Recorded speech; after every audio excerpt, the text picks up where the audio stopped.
Hey, Doug, it's Josh Dubow. Just wondering, how much concern is there from your guys' standpoint if you have to go 8-9 months without playing games? Has there been talk of what an off-season could be like in that case, in terms of sort of make up for that lost time? Yeah, we've been thinking about that a lot. We've been using Mike Paten's, our strength and fitness, and guy, and then Ray Tuff's just putting together what the cycle is of training, because this is a long period of time, and short of guys being out with major injuries, the majority of them haven't had to experience this. But we actually look at it in a way that we can probably use this to our benefit. You take a look at the Eric Carlson and Logan Couture and Tommy Hurdle and Radim Semek injuries or coming off injuries, that if they can use that extra time. And I mean, some of our other guys that have played a lot of hockey the last few years, the Joneses and Vlasics and Burns, can probably use a way to fill their tanks. So it's trying to find that balance, Josh, of getting healthy, getting rested, but also realizing that this is going to be a different training cycle. Odds are we'll be starting later in the year next year, and I know our guys are all fitness guys. The reason I know that, because every time I call them in the last couple of weeks, every one of them has just finished working out. So whether that's coincidence or not, I don't know. But it's going to be different. It's going to be different for a lot of people. But as we say, we look at using the time properly, using the insight of our staff to figure out a way to get that work-rest fitness ratio all put together. Hey, Doug, it's Kevin. Does this change anything in terms of the overall plan the organization has to return to the playoffs next year? And assuming that it doesn't, how do you respond maybe to the suggestion that, or I guess the question would be, how much does this roster have to change in your view in order to be a playoff team next year? Well, I'll go back to 2015. The people we brought in were Martin Jones, Paul Martin, and Joel Ward. And there's a lot of different ways a team can change. One is just through the experience we just went through, making sure that we get off to a better start. A big one, obviously, is being healthy. Our plans have not changed. They haven't changed since the day that we took over in 2003. Making the playoffs is something that's the minimum requirement. We've gone through this before. We think we have the bones of a good hockey team. There is some experiential learning that went through this season, and it was 2 years in a row that we got off to slow starts. And in this league of parity, I don't think you can do that. But having said that, there's some things that are going to have to be added or change or grow. So it's probably all of the above, but it doesn't in any way change our plan at all, no. And if I could just follow up with one question, Sure. Obviously you've talked a lot about 2015, and I know Hasso mentioned that too in January. That summer you had a lot of cap space to work with, whereas if you look at the roster right now, that's not necessarily the same. You really don't have that flexibility. Do you have to create flexibility maybe by moving at least one of those contracts out? No, not necessarily, because we've got a lot of guys that, our roster, a lot of our best players have to have their best years, and there's a lot of different reasons why we didn't maybe meet our expectations this year. And the one benefit I've had is having season-end meetings where players will look at it and share with me what we can do collectively or what they can do individually. We have good players on this hockey team. Yes, we need some guys to step up into some advanced roles, et cetera, and we have to be playing the right way and all that. Yes, we have to add some players.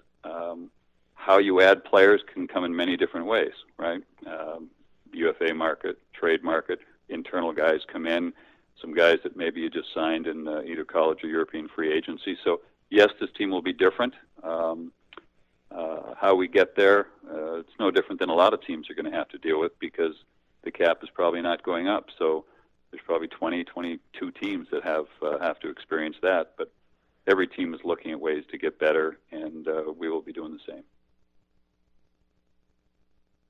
Doug, it's Curtis. I know you mentioned about a month ago or so that the team would be prepared even if the draft was held in June, but now that it's been pushed back to, I believe, till after the season, that has to be some sort of relief to you, right? I mean, that's a situation that gives you a little more flexibility in terms of potentially completing trades. Is that fair to say? Yeah, we looked at it either way. I mean, the one thing about our staff is they work their tails off. I mean, I think they're get close to about 160 Zoom teleconferencing interviews with draft-eligible players. So I think we were prepared either way. The one thing would have been difficult is not having a combine or doing the physical testing and things like that. But again, it's the same for everybody. This is going to be a really important draft. We've got 7 picks, but 3 in the top 60, and this is a really deep draft for what we're looking for. So, getting a pick in the first round, having the other 2 seconds, we know we'll come out of it with some good players, which also, you can utilize picks or players or prospects to make trades too. So we would have been ready either way. The ability to potentially alter your lineup with the draft after the season does have its advantages, though. Doug, this is Chris Alvarez from KGO ABC 7 in San Francisco. How important is it for the NHL to finish the season and crown a champion with the Stanley Cup? How important is that to just the overall sport?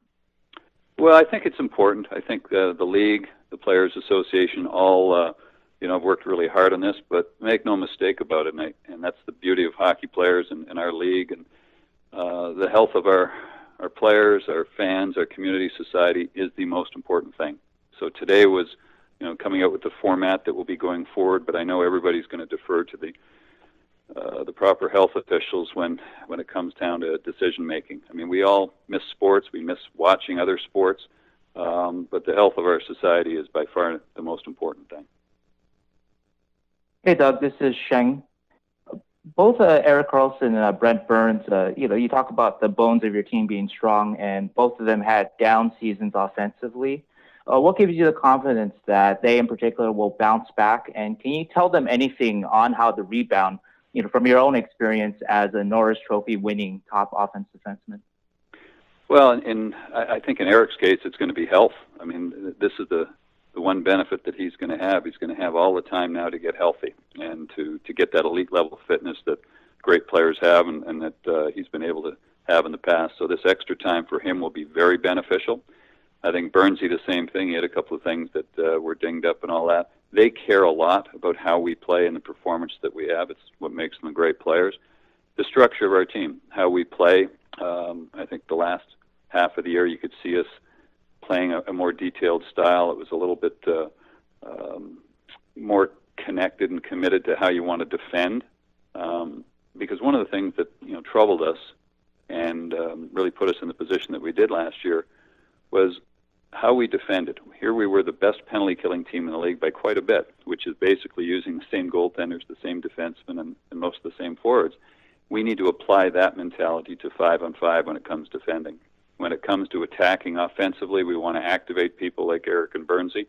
There'll be some adjustments to how we play that I think will be beneficial to both of them and to a group of our forwards that historically have been able to create offense in this league. So, commitment to playing the right way, opening up how we're going to play the game, and then playing connected as a team.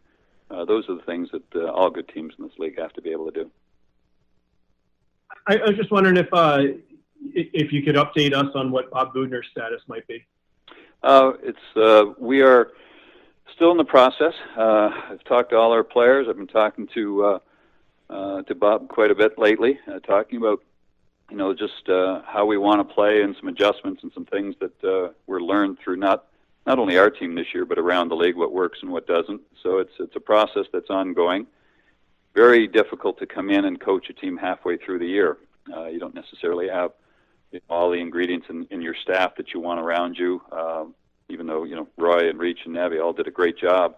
Sometimes he might want a little different look there. So we've had long discussions. I've got another Zoom call with him in about an hour or so, just discussing how he sees our team, how he sees our game.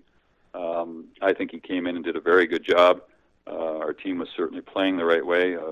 Then getting the injuries with, as I say, Eric and Logan and Tommy going out makes it really difficult. But there are some good things. We're committed to putting the best staff together to get this team ready to come out of the gates next year, and Bob certainly has the inroads on that. Doug, just to maybe follow up on that, do you have a timeline in mind? Obviously, you have a lot of time right now. Do you have a timeline in mind? Do you maybe wait to see how other teams fare in the playoffs to maybe talk to some other people as well, or how do you approach things over the next couple of months? We keep the process pretty private. I mean, it's out of respect to everybody involved, and I've only gone through this, probably 3 times over the 16 or 17 years. You want to be very thorough. You don't want to look back and say what if. But I also really appreciate the work that people put in. And Bob, if you take a look at some of the coaches around the league that have been very successful in their second coaching opportunity, whether it be Bruce Cassidy or Mike Sullivan or Craig Berube, I mean, there's a learning experience and journey that guys like that went through. And so when you look at it, you look at what your team needs, the entire staff that you're trying to put together, how we want to play. So we're going to be thorough in it, and we'll get to a good place. Doug, it was announced recently that Jonathan Dahling had signed with Teamra for the 2020-21 season. What are your thoughts on that? Yeah, we're very comfortable with that. We were included in the process. He had a very good year this year. We think another year playing over there, especially with the unknown of the timelines here. So he came to that conclusion with his agent. We supported it, and we think he'll go and take another step. He's a very talented young player that is back healthy, feeling good, finished the season extremely well, and we think he's a guy that can be very important for us going forward. But he's going to spend the next year over in Sweden. We'll probably see him at the end of the year next year. Is he considered an RFA at this point? Like, do you have to, or does he have that 1 year left? He will be our property going forward as an RFA. Okay. Yes. So, it's Kevin again. There were a lot of indications, maybe on and off the ice, and even Martin Jones mentioned it. I saw an interview the other day about how things got tough. Too many guys kind of went off in their own direction. How complicated is that of a problem? Did you see it as maybe an issue this year? And if so, how complicated is it to try and fix that? I think it's Jonesy's thoughts were very accurate, and I think when you've got really talented players with high expectations and then they get frustrated, that's going to happen.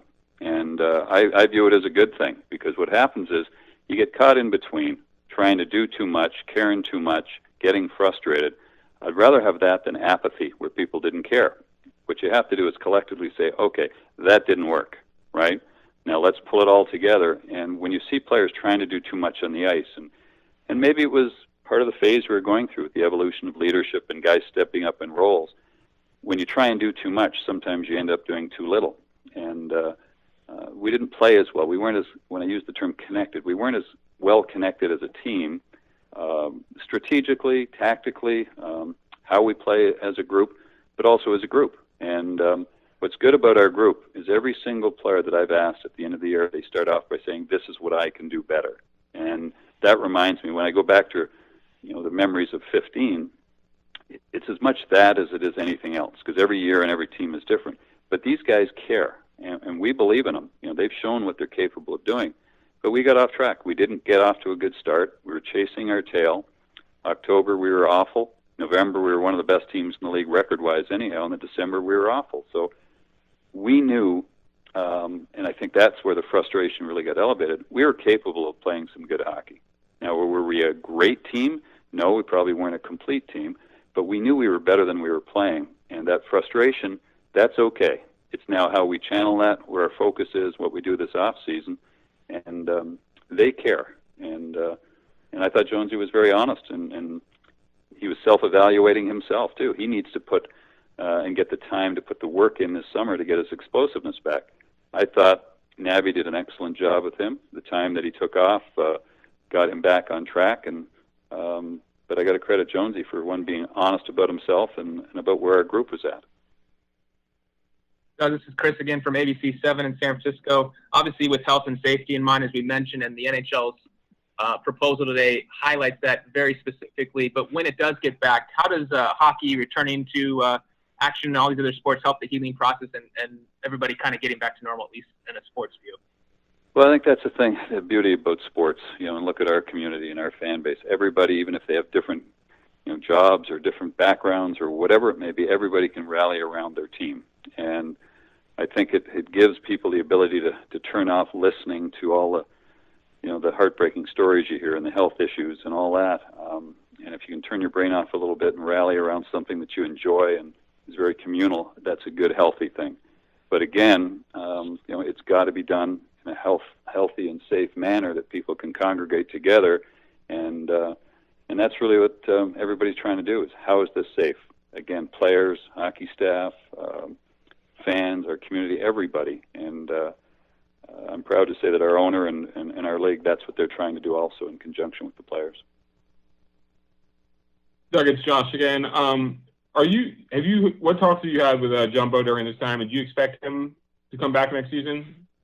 I talk a lot with Jumbo, and as I've always said, our conversations always stay personal and private between the two of us, but not too many days goes by that we don't talk. There's nobody that loves the game and this organization and team more than Jumbo, and so we'll keep it there. He's a special guy. He knows how we feel about him, and this has probably been tough times for him too, sitting indoors. I mean, nobody loves to be with his teammates more than Jumbo. So do you know when you can open your facility to guys that want to work out? I mean, assuming Jumbo's still here, I'm sure he'd love to come to the gym, but is that something that has to be cleared by local health officials or even guys like Patty who are here and are going to be playing again?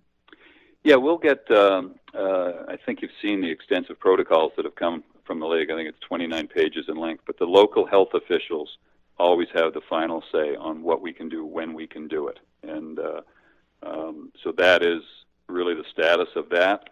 The players that have been injured, and we had a couple that ended up going back home, but their ability to get the treatment from our staff, meeting those guidelines.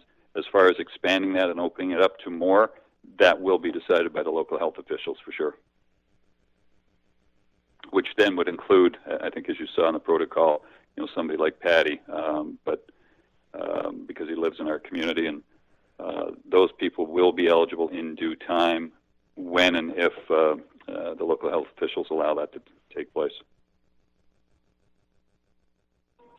Doug, this is Sheng again. And now the playoff format has been decided.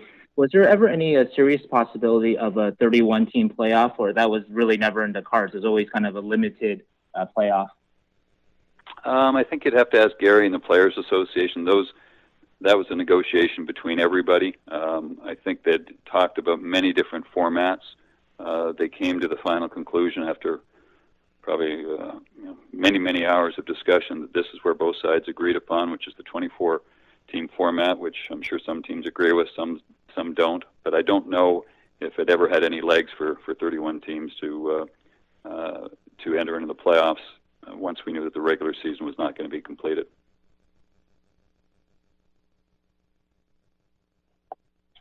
Do you have any idea when you might know what the salary cap is going to be for next season?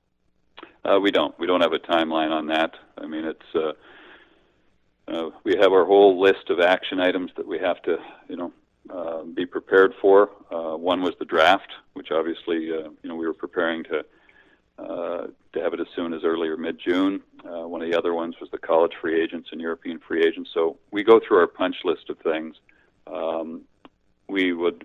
You don't really want to assume or jump to conclusions, but we think that the cap probably is not going up. We don't know, but we enter into it assuming that it's going to be flat, and we'll go from there. Again, it's the same for every team. You probably alluded to this a little bit earlier, but what do you see as the biggest priority for this team going forward for next season? What is the number one thing you want to add? The number one, there's probably three things, right? One is to have a great draft. Like we have, three very important picks, so we need to add. If you ask me, probably forwards. We got some young forwards that are coming. Some of them showed last year. We've got 5 top 6 guys that have all showed that they can score 30 goals in this league, or 20 or 25, and perform at a high level. You want somebody that comes surprise you. Marcus Sorensen 2 years ago scored 17 goals. You'd like to see him get back to that level. So the first thing this team needs is to be connected. When I say the connected, playing the right way right from day one, and come in and have that focus right out of the gate. Do we need to add some pieces? Sure we do. I mean, every team will tell you that you need to add some pieces. Would you like to see somebody come in and take a spot? Could it be John Leonard, who led all of college hockey in scoring? Could it be Brent and Pasternak, who had a great year? Could it be Melnichuk comes in and pushes somebody? Could it be Coronar? You always want internal surprises. You want all your guys to be healthy, because I think our team is a really good blend of guys that are in the prime of their career, some quality veterans. You've got some younger guys trending up, the Tomashes and Timos and Bankers. You'd like to have some younger guys come in out of left field and say, geez, I'm going to take a spot, whether it be on the second, third, or fourth line. And then you got to add some pieces. So it was a great question. I'd probably, different days, there's different priorities in my mind, and a lot of it is based upon the unknown of the timeline. We don't know what the trade market's going to be. We don't know how the draft is going to go. We don't know how the free the free agent market can be. So every one of these things are important. And as I go back to how we added players before, Jonesy we traded for. Paulie Martin and Joel Ward were free agents. Then we added people within the season in past years. So a myriad of ways to improve your team. Right now, we want to work on the things that we can control, and that's getting us back to focused on playing the right way with the right systems, right coaching staff, etc.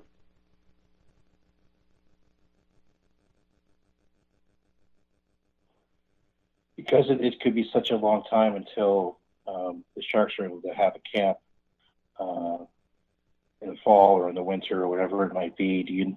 Can you see that maybe some young prospects go to Europe if those leagues are able to start up to maybe just get some ice time or things like that, like a Melnichuk, for instance, maybe signing overseas somewhere, assuming that they can come back?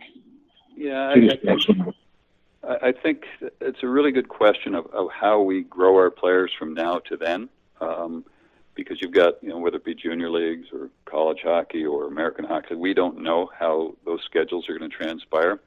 I also don't think it's been clarified in the league memo yet on what we can do with our players between now and when the season starts next year. But I'm sure we'll have ample time to be with our players and have our players.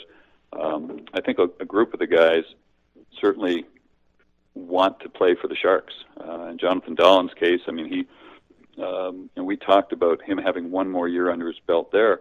We've got a lot of guys that we signed this year that they want to come in and compete for spots right now. Even the guys that came up and I think played pretty well the last half of the year, whether it be Noah Gregor or Dylan Gambrell or Alexander True, they're going to be competing with the Shellmans. So there's competition amongst themselves.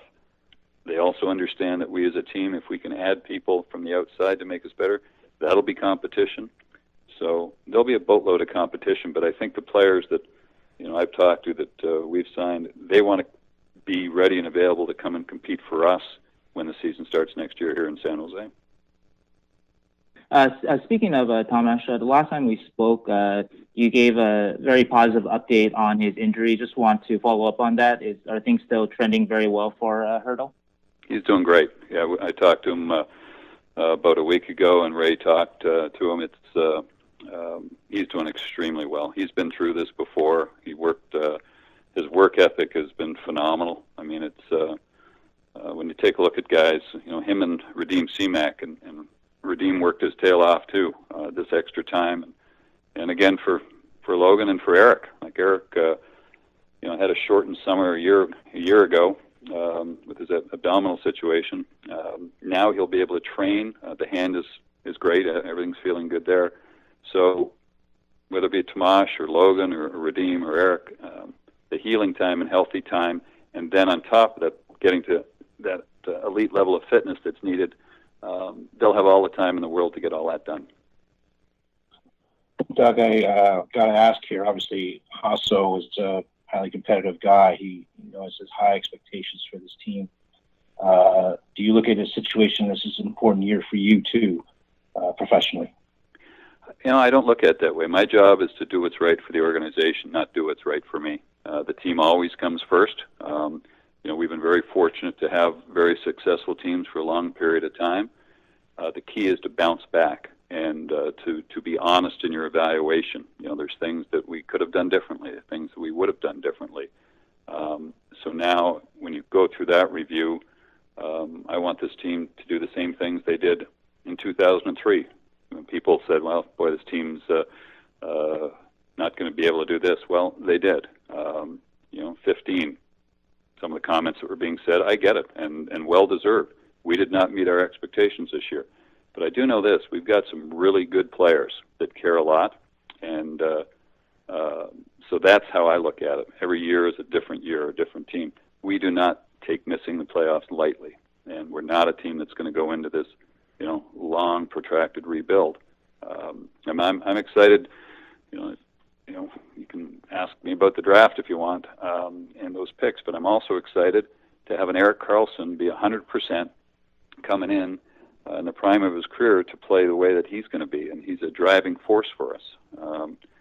So expectations, yes, they come from Hasso, and as they should be, but it comes from us too. And every single guy, I think, in our organization can look at it and can't wait to get back at it. And in the meantime, we can't control the timeline, but we can certainly get the work done to be ready to get off to a good start for next season when it comes.